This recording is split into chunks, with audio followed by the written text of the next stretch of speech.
ఎప్పుడు నాకు ఇంకా తొందరగా నిద్ర రాదు. ఏమన్నా కథ చెప్పు. అవును చెప్పు చెప్పు చెప్పు. Let's go.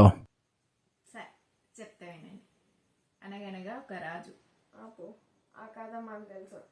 ఆ రాజుకు 7 మంది కొడుకులు. ఆ 7 మంది కొడుకులు వెళ్ళి 7 చేపలు పట్టుకొచ్చింది. ఆ చేపలలో ఒక చేప ఎండలేదు. ఎప్పుడు ఇదే కథనా అమ్మ? వేరే కథ ఏమైనా చెప్పవా?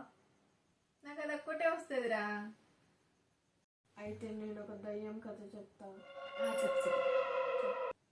అది ఒక కాక్రోచ్ దూరని కారడిగి, ఇంకా చిన్ని దూరని చిట్టడిగి, అర్ధరాత్రి చిమ్మ చీకటి, చింపిరి జుట్టు, ఒక భయంకరమైన ముఖం, ఆమె తెల్ల చీరలో ఒక అమ్మాయి. ఆగాగు, మీ జనరేషన్లో కూడా దయ్యానికి తెల్ల చీరనేనా? కలర్ మార్చు. సరే నువ్వే చెప్పు, ఏ కలర్ చీర? దయ్యం ఎట్లుంటుంది చూడడానికి?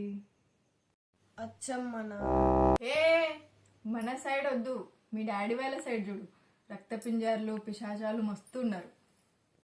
అయితే రేనత్త? అయితే నాకు ఓకే. అవును, మా అమ్మ కూడా అదే అంటాడు.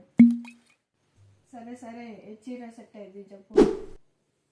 Pink colour sorry, maroon border, gold Jerry, మగ్గం వర్క్ బ్లౌజు, బోట్ నెక్. మరి జ్యువెలరీ?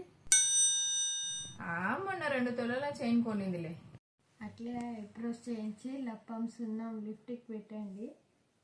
ఇప్పుడు దాని దయ్యం అన్నారు, ఇన్స్టాలో ఇన్ఫ్లుయెన్సర్ అంటారు కదా నేను చెప్పింది. దయ్యం అంటే మన ఎంబడ పడితే మనం భయపడాలి. అంతేగాని లైక్ షేర్ సబ్స్క్రైబ్ చేసి మనమే దాని వెంట పడి ఫాలో కొట్టేటట్టు ఉండకూడదు. ఉండండి లేరా, ఆ మాత్రం డెకరేషన్ లేకపోతే మీ అత్త ఒప్పుకోదు. మన కథ అత్త గురించి కాదు, దయ్యం గురించి. అవును కదా. రాత్రి అయిన పండుకోరా, ఎప్పుడు పంకమాలిన సోది పెడతారు.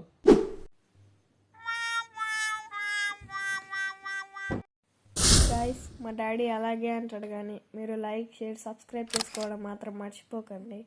అలాగే కామెంట్ కూడా చేయండి. Good night.